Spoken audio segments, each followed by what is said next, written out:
write the number of decimal places in each of the following. So இந்த மாதிரி type of questions வந்து எப்படி solve பண்றதா இந்த வீடியோ நம்ம explain பண்ண போறோம். So decimal places தெரிஞ்சிருக்கணும்னா கண்டிப்பா decimals or decimal numbersனா என்னன்னு உங்களுக்கு ஒரு ஐடியா இருக்கணும். So இங்க நம்ம எழுதிருக்க நம்பர் பாத்தீங்கன்னா 369.0471. So the point to the left இருக்கு பாருங்க, அத வந்து whole number part or integral part. Decimal point to the right இருக்கு பாருங்க, இந்த நம்பர் வந்து decimal part. So decimals or decimal number வந்து consist of two parts. One வந்து பாத்தீங்கன்னா whole number part or integral part, other one பாத்தீங்கன்னா decimal part. So சென்டர்ல இந்த பாயிண்ட் பாத்தீங்கன்னா decimal point. So last video பாத்தீங்கன்னா ஒரு decimal number வந்து எப்படி read and write பண்றது, அதே மாதிரி அது place value chartல எப்படி fill பண்றது, இது எல்லாமே last video நம்ம explain பண்ணிருக்கோம். So இந்த வீடியோல number of decimal places வந்து எப்படி find out பண்றதா நம்ம explain பண்ண போறோம். So அதுக்கு இது ஒரு ஐடியா உங்களுக்கு தேவை. whole number partனா எது, decimal partனா என்னன்னு தெரிஞ்சிருக்கணும். because decimal placesக்கு வந்து இந்த decimal partோட counting தான் நம்ம எடுத்துப்போம். So இந்த decimal number reading நீங்க பாத்தீங்கன்னா இந்த whole number part நீங்க எப்படி ரீட் பண்ற மாதிரி தான் ரீட் பண்ணும். So 369 ரீட் பண்ணுவோம். So அதே மாதிரி ரீட் பண்ணும். So decimal point to the right க்கு அப்புறம் பாத்தீங்கன்னா digit wise வந்து செப்பரேட்டா ரீட் பண்ணனும். இத வந்து 471 நீங்க ரீட் பண்ண கூடாது. So point க்கு அப்புறம் 0471 செப்பரேட்டா digit wise நீங்க ரீட் பண்ணனும். ஃபர்ஸ்ட்ல பாத்தீங்கன்னா write the number of decimal places வந்து கேட்டிருக்காங்க. So இத ஃபைண்ட் அவுட் பண்றதுக்கு decimal placesனா என்னன்னு உங்களுக்கு தெரிஞ்சிருக்கணும். So the number of digits contained in the decimal part of the decimal gives the number of its decimal places. So the number of decimal places எப்படி find out பண்ணுவீங்க பார்த்தீங்கன்னா number of digits in the decimal part of the decimal number. So எதை எடுக்கணும்னு பார்த்தீங்கன்னா decimal part தான் நீங்க எடுக்கணும். So அதுல வந்து number of digits count பண்ணீங்கன்னா it will give the number of its decimal places. So simply the number of digits in the decimal part. So first example பார்த்தீங்கன்னா 6.23. So decimal number இது வந்து consist of two parts நம்ம பார்த்தோம், whole number part and other one is decimal part. So இங்க whole number என்பது 6, இந்த decimal part பார்த்தீங்கன்னா 0.23. So நம்ம சொல்லியிருந்தோம் அந்த decimal places அப்படிங்கும்போது the number of digits in the decimal part. அப்ப வந்து இந்த decimal part மட்டும் தான் நீங்க எடுக்கணும். அதுல வந்து எத்தனை digits இருக்குன்னு கவுண்ட் பண்ணுங்க. So பாயிண்ட்க்கு அப்புறம் எத்தனை digits இருக்கு? So 1 2 digit இருக்கு. So இது number of decimal places எவ்வளவுன்னு கேட்டாங்கன்னா 2 decimal places.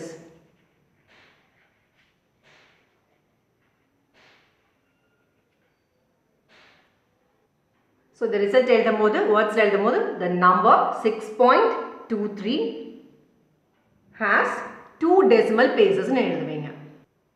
So next question பாருங்க 17.4. So இந்த 17ன்றது whole number part, இந்த decimal part பார்த்தீங்கன்னா 0.4. So இந்த decimal part உள்ள எத்தனை digits தான் வந்து it gives the decimal places நம்ம சொல்லியிருந்தோம். decimal pointல இருந்து to the right நீங்க digits count பண்ணணும். So எத்தனை digits இருக்கு, ஒரே ஒரு digit இருக்கு. So இதோட ஆன்சர் பார்த்தீங்கன்னா 1 decimal places. 1 decimal place தான் இருக்கு. next question பாருங்க 7.03. so 7ன்றது வந்து whole number part. so 0.03 நீங்க பாத்தீங்கன்னா இதுல எத்தனை digits இருக்கு பாருங்க, பாயிண்ட்க்கு அப்புறம் 1 2 digits இருக்கு, 0 ஒரு digit 3 ஒரு digit, so 2. so number of digits in the decimal part தான் நம்ம எடுத்துட்டு இருக்கோம். so இதுக்கு வந்து 2 decimal places. so next part பாருங்க 0.509. So இந்த क्वेश्चनக்கு ஆன்சர் பண்ணும்போது இது வந்து டெசிமல் பார்ட்ல எத்தனை டிஜிட்ஸ் இருக்கு கவுண்ட் பண்ணனும். சோ பாயிண்ட்க்கு அப்புறம் எத்தனை டிஜிட்ஸ் இருக்கு, 1 2 3 டிஜிட்ஸ் இருக்கு. சோ 1 2 3 டிஜிட்ஸ் இருக்கு. So 3 decimal places. சோ நம்ம ஷார்ட் ஃபார்ம்ல எழுதி இருக்கோம். நீங்க ஆன்சர் பண்ணும்போது the number 0.509 has 3 decimal places நீங்க ஆன்சர் பண்ணனும். So next question பாருங்க 146.2. So இந்த 146 ன்றது வந்து whole number. So decimal part பார்த்தீங்கன்னா decimal point க்கு அப்புறம் எத்தனை digits இருக்கு, ஒரே ஒரு digit தான் இருக்கு. So 1 decimal place தான் இருக்கு இங்க வந்து 1 decimal place. So next question 0.0065. So reading பாருங்க decimal point க்கு அப்புறம் digit wise செப்பரேட்டா நம்ம ரீட் பண்றோம். So decimal point க்கு அப்புறம் இருக்க digits தான் வந்து decimal places நம்ம சொல்லியிருந்தோம். நம்ம கவுண்ட் பண்ணும்போது so 1 2 3 4. So 4 decimal places. So next question பார்க்கலாம் 8.03207. So இங்க 8 ன்றது வந்து whole number part. So decimal point க்கு அப்புறம் எத்தனை digits வந்து கொடுத்ததுனா அது வந்து it gives the number of its decimal places நம்ம பார்த்தோம். So decimal point க்கு அப்புறம் 1 2 3 4, 5.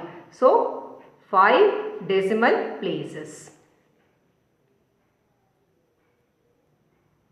So in this video, how to write the number of decimal places questions explain pannom. So decimal places find out pandradhukku the number of digits in the decimal part of a decimal number gives the number of decimal places.